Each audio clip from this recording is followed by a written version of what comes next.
Hey guys, today we're gonna talk about Asmodeus, one of the gods of the inner sea and ruler of hell. We're gonna cover his backstories, yes, he has more than one version, what he stands for, the rules and divine intercessions for his followers, and what he offers you when you are his cleric or champion. Let's start with backstory number 1. It's being said that Asmodeus once was actually an angel in heaven. He liked to travel, and while exploring the great beyond, he discovered what seemed like a shadow of heaven. In this strange realm, he hears and communes with the realm voice, which calls itself hell. During his time there, he stumbled upon the ruins of a temple and was greeted by a serpent, the first being during his travels. Over the following ages, he learned more about the different kind of people who reside this place, and in return he told them about heaven. When it was time for him to return home, he swore to keep it all a secret, as he did not want to share it with his people. During his fall, he led his followers, Beelzebub, Belial, Moloch, Dispater, and Nebas, to hell, so that he could escape heaven's bureaucracy and the obsession with the mortal life. To his surprise, most of the empty spaces were now claimed by the original residents, so he took what was still left, the Bastion Dis, also known as the Infernal City and second layer of hell. There he was found by the serpent he had already met during his first visit. During the serpent's day, they managed to fool its followers to nearly destroying this and making it seem as if they had a conflict going on. As revenge and to throw over Asmodeus, the serpent gathered 812 tyrants of hells to unite their armies. But instead of going forward with that plan, this serpent devoured them and granted Asmodeus a foothold in hell, as his followers were granted a lair in hell, while the serpent kept his home, the Stygia. Once everything was in place, Asmodeus became the lord of hell.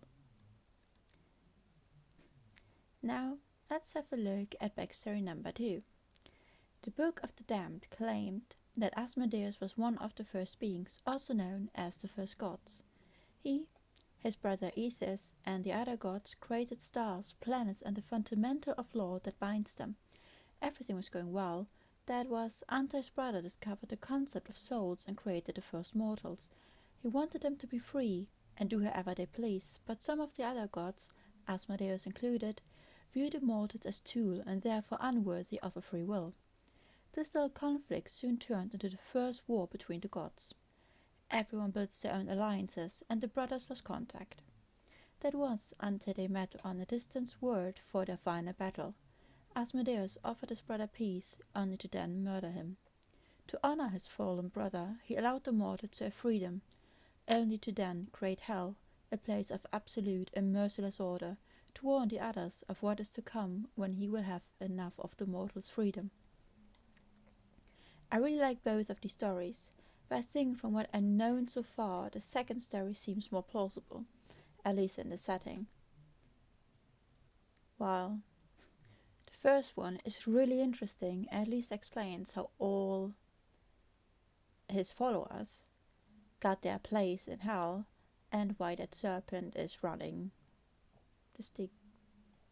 the river that I forgot the name of. But yeah.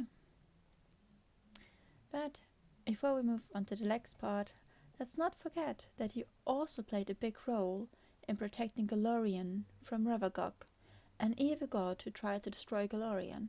He is the one who has the key to the demiplane the other gods created to seal him away. For a god with such a long story, he doesn't stand for a lot, at least compared to some other gods, but that could also be just because he's evil. He expects absolute order and discipline and makes contracts with other beings.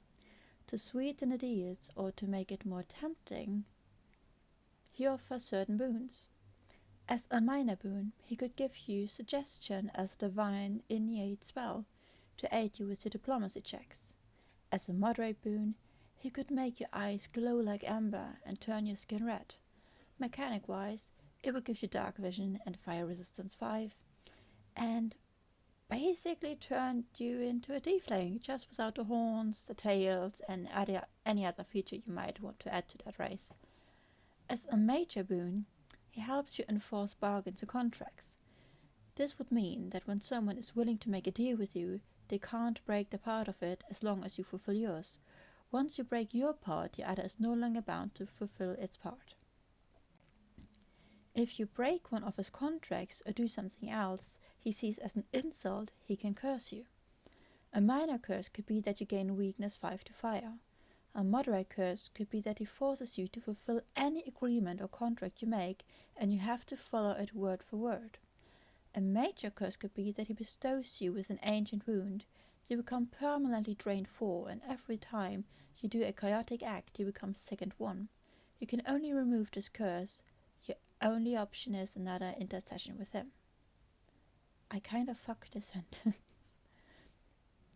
Basically, you have to make another pact with him to get rid of this curse, which can lead to even more trouble depending what that is. Basically, do not do contracts with Asmodeus. That's a really bad idea. Really fun gameplay, but really bad idea. Believe me, I did stuff like that. Not with Asmodeus, but pacts with demons and devils normally don't turn out so well for your characters. But back to the topic. I think both the spoons and curses are pretty cool, and definitely fulfill the vibe of a love for your deity. I would have my fun with those kind of things, and yes, I really would. My tiefling did really bad shit. Yeah, she would have accidentally murdered cities just by staying there too long. Was not cool, but thankfully my party never found out. Okay, with the divine intercession covered, let's move on to the last part, the benefits he grants his clerics and champions. As divine font, you get harm, and your divine skill is deception. His favorite weapon is the mace, and his domains are confidence, duty, glyph, fire, trickery, and tyranny. As spells you get, the first level spell charm. Your target finds you extremely charming. It has to make a will save. If you or your allies threaten or use hostile actions against it, your target gets a +4 circumstance bonus on the save. The spell ends when you dismiss it or act hostile towards the charmed target. It can be that the charmed person doesn't know that you charmed it, which can lead to a friendship even after the spell's duration is over. On a critical save, the target is unaffected and knows you tried to charm it. On a success, it's unaffected but think your spell was something harmless, unless it can identify the spell. On a fail, the target becomes friendly. If it already was friendly, it becomes helpful. It also can't use hostile actions against you. On a critical fail, the target becomes helpful and also can't do anything hostile against you. You can cast it on 4th level to make the spell last until the next daily preparation, and you cast it on 8th level to increase the duration and target up to 10 creatures. At 4th level, you get the spell suggestion. Your words become hard to resist. As long as it's not self-destructive or obviously against the target's interest, you can try to charm them to do as you ask. The target needs to make a will save. On a critical success, it is unaffected and knows what you tried. On a normal success, it's unaffected and thinks you were only talking to it. On a failure, it immediately follows its suggestion.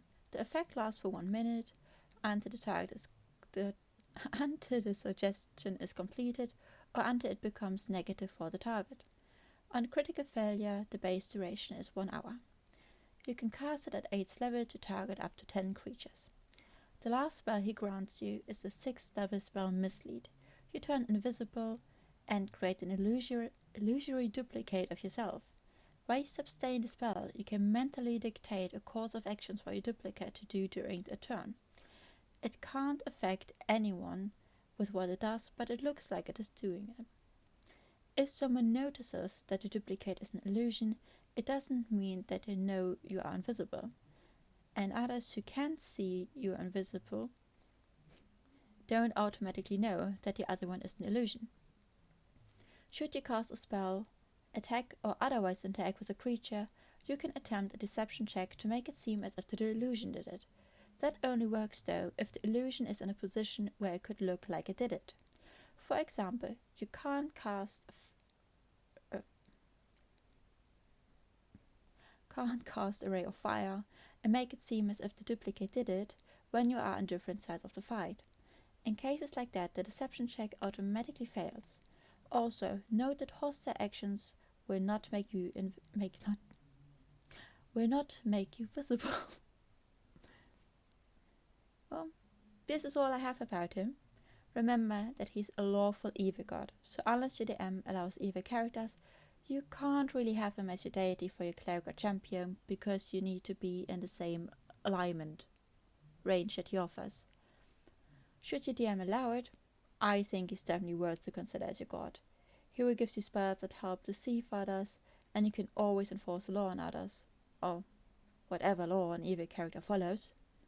So, I would definitely have a think about him, but I suck at playing evil characters. We tried it once,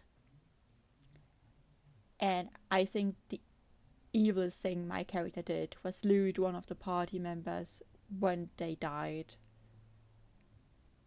Other than that, we were just bystanders by watching our cleric sacrificing children and God knows what. We helped him build a fire pit, but that was the most evil we really did. So yeah, I am not good playing at this, but it would be really fun to just be that lawful evil dude that hates on everyone and make everyone follow the rules. God, my group would start hating each other. But yeah, I hope you enjoyed the video and thank you for watching. Bye!